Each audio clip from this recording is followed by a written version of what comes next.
మిత్రులందరికీ నమస్తే. ఈరోజు రెండు రాష్ట్రాల్ని కుదిపేస్తున్నటువంటి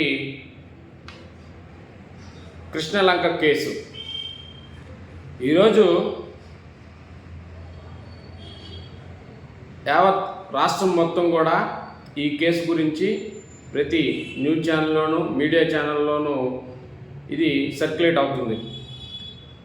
కృష్ణలంక కేసులో ముద్దాయి సాయి కృష్ణ మిస్సింగ్ కేసు.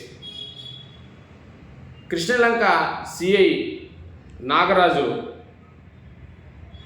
గారు, అతని మీద 30 కేసులు ఉన్నాయి అని చెప్పి అతన్ని తీసుకురావడం జరిగింది. అతని మీద గంజాయి కేసు, అట్టేవిధంగా థెఫ్ట్ కేసు, అనేక కేసులు నేరాపురం ఉన్నాయని చెప్పి అతను ఎక్కడో బయట ఉంటే వాళ్ళ ఫ్రెండ్స్ ద్వారా కనుక్కొని అతను తీసుకురావడం జరిగింది.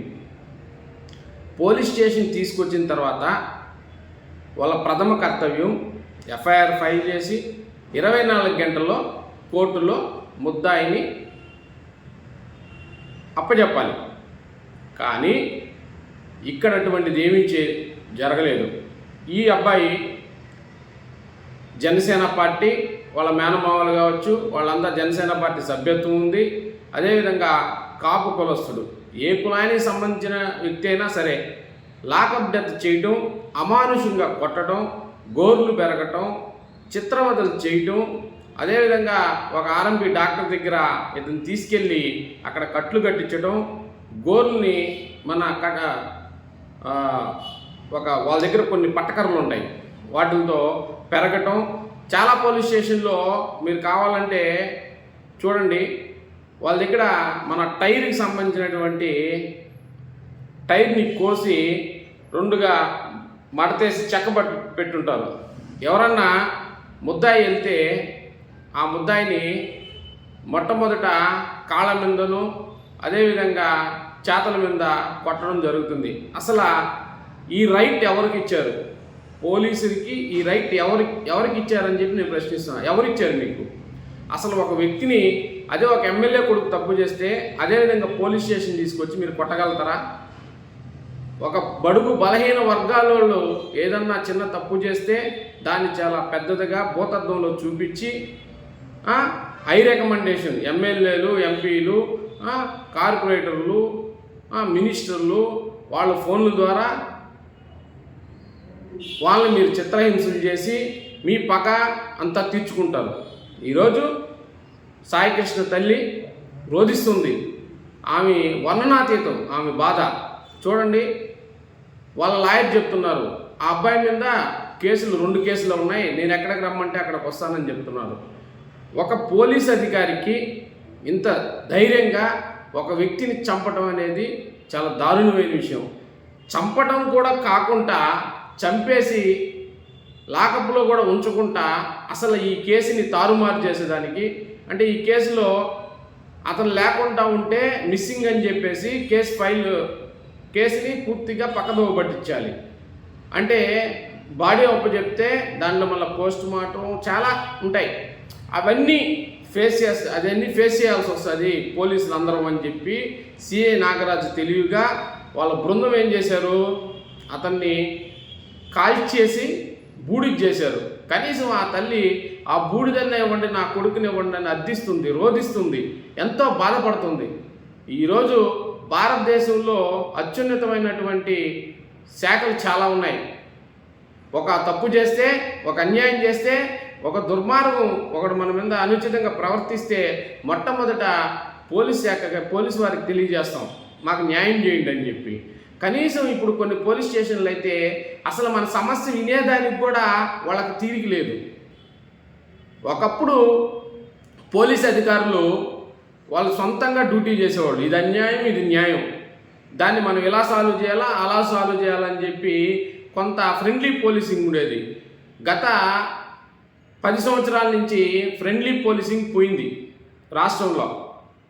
ఎమ్మెల్యే చెప్పాడా పనిచేస్తాం, ఎమ్మెల్యే కూడా కొంతమంది మాట వినటం లేదు. ఎందుకంటే ఎమ్మెల్యేలు కూడా మినిస్టర్ ద్వారా నుంచి వీళ్ళు పోస్టింగ్లు వేయించుకోవడం, లక్షల రూపాయలు స్టేషన్కి ఎమ్మెల్యేలకి మినిస్టర్లకి ముట్ట చెప్పి ఇక్కడ నాకు పోస్టింగ్ కావాలి, ఇక్కడ నాకు ఎక్కువ ఆదాయం వచ్చే స్టేషను, నేను ఎమ్మెల్యేకి ఫేవర్ని, మినిస్టర్కి ఫేవర్ని, ముఖ్యమంత్రికి ఫేవర్ని, ముఖ్యమంత్రి కొడుక్కి నేను అత్యంత సన్నిహితుడిని, కాబట్టి నేను ఇక్కడ పోస్టింగ్ చేసుకోవాలి అని చెప్పి ఇప్పుడు పోస్టింగ్లు కూడా కొనుక్కునే పరిస్థితికి వచ్చేసింది పోలీసుది. అంటే ఒకప్పుడు మనం పోలీసులు అంటే న్యాయం చేస్తారు మనకి అని చెప్పేసి వాళ్ళ ట్రీట్మెంట్ చాలా ఘోరంగా ఉంటుంది. అసలు వాళ్ళకి తిట్టడం కానీ, కొట్టడం కానీ, హింసించడం కానీ అటువంటి రైట్స్ లేవు. కానీ ఈ భారతదేశం దౌర్భాగ్యం ఏమో, భారతదేశంలో ఏ మూల చూసినా ఇటువంటి హత్యలు, మానభంగాలు, పోలీసులు కూడా మనం చూసాం. మన పక్క రాష్ట్రం తమిళనాడులో తూతుకుడిలో పోలీసులకి ఉరిశిక్ష విధించడం సుప్రీంకోర్టు చూసాం. అంటే 9 మంది పోలీసులకి సుప్రీంకోర్టు శిక్ష ఖరారు చేసింది. ఎన్ని సంవత్సరాలకి? అది కూడా అక్కడుండే కానిస్టేబుల్ చెప్తే అక్కడుండే కానిస్టేబుల్ నిజ నిర్ధారణ చేసి ఆమె కేసు ఫైల్ చేస్తే ఇవన్నీ జరిగాయి. ఈ కేసులో ఈరోజు చూడండి, ఇంత ఘోరంగా ఒక సిఐ ప్రవర్తించాడంటే అతని వెనకలు ఎంతమంది ఉన్నారు, ఎంత ఇన్ఫ్లుయెన్స్ ఉంది చూడండి. ఈరోజు రాష్ట్రం మొత్తం గంజాయి ఈరోజు రాష్ట్రంలో ఉందంటే ఎవరు తప్పండి? అది కూటమి తప్పు.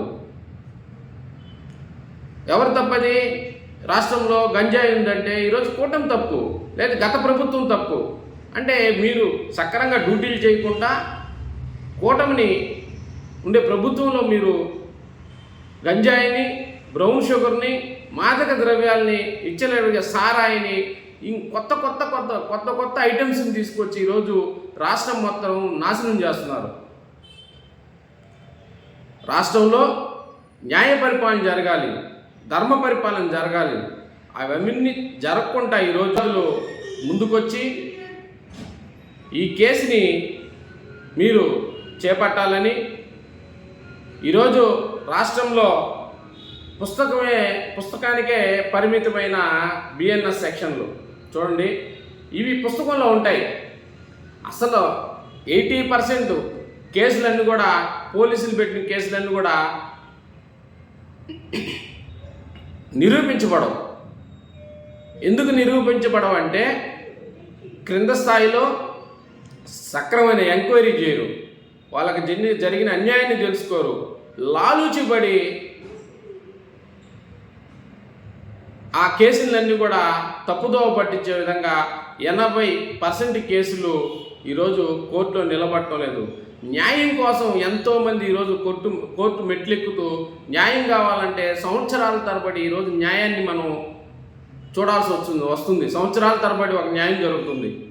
అంటే న్యాయ వ్యవస్థ కూడా ఈరోజు అంత ఇదిగా లేదు. న్యాయ వ్యవస్థలో ఎంతోమంది క్షుణ్ణంగా న్యాయ వ్యవస్థలో ఎన్నో కేసులు, ఎన్నో పట్టుదలతో ఉన్నటువంటి మహానుభావులు, అడ్వకేట్స్ ఈరోజు చాలామంది ఉన్నారు. వాళ్ళను కూడా ఈ పోలీసు వ్యవస్థ పక్కదోవ పట్టిస్తుంది. పోలీసు వ్యవస్థ అన్ని వ్యవస్థల్లోకి, ఈ పోలీసు వ్యవస్థ, రెవెన్యూ వ్యవస్థ, ఈ 2 వ్యవస్థల వల్ల ప్రజలు చాలా రకాలైన హింసలు అనుభవిస్తున్నారు. గతంలో మన అతి ఘోరంగా హింసించడం, సాయికృష్ణని అతి ఘోరంగా 3rd డిగ్రీ ప్రయోగించి ఇంత చిత్రహింసలు చేసినటువంటి సిఐ నాగరాజుని జీవితం మళ్ళా కాకి చొక్కా వేసుకోకుండా సస్పెండ్ చేయాలని, సిట్టింగ్ జడ్జితో విచారణ జరిపించాలని, ఆ కుటుంబానికి న్యాయం చేయాలని చెప్పి పాపం మన ముఖ్యమంత్రి వర్యులు చంద్రబాబు నాయుడు గారిని, ఉప ముఖ్యమంత్రి వర్యులు పవన్ కళ్యాణ్ గారిని, హోమ్ మినిస్టర్ అనిత గారిని ఈ కేసుని మీ మీద పెట్టుకున్న, కూటమి మీద పెట్టుకున్నటువంటి నమ్మకాన్ని మీరు పోగొట్టుకోవద్దని చెప్పి తెలియజేస్తూ, రాష్ట్ర ప్రజలు ఈరోజు ఈ కేసులో ఎక్కడ చూసినా కానీ ప్రతి దగ్గర మాట్లాడుకుంటున్నారు.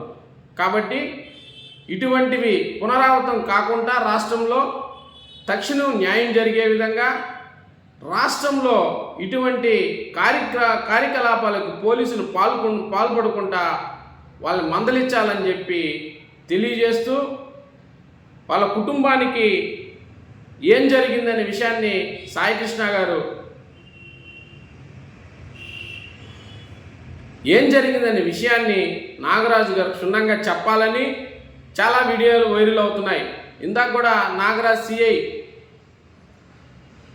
విషయంలో ఒక అబ్బాయి గులుకులు దాకి వీడియో కూడా ఒకటి రిలీజ్ అయింది.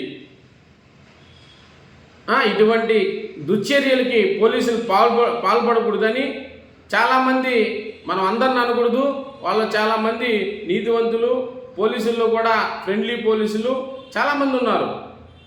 అందరినీ తప్పుపట్టలేం. కొంతమంది ఆ చొక్కా వేసుకుంటానే ఈ రాష్ట్రాన్ని, ఈ భారతదేశాన్ని నేనే ఉద్ధరిస్తున్నాను, నన్ను మించిన వ్యక్తి, న్యాయం చేసే వ్యక్తి ఈ దేశంలో లేడు అనే విధంగా ప్రవర్తిస్తున్నారు కొంతమంది పోలీసులు. ఇటువంటి వికృతమైన శాస్త్రాలకి ముగింపు పలకాలని చెప్పి తెలియజేస్తూ జై భారత్, జై హింద్.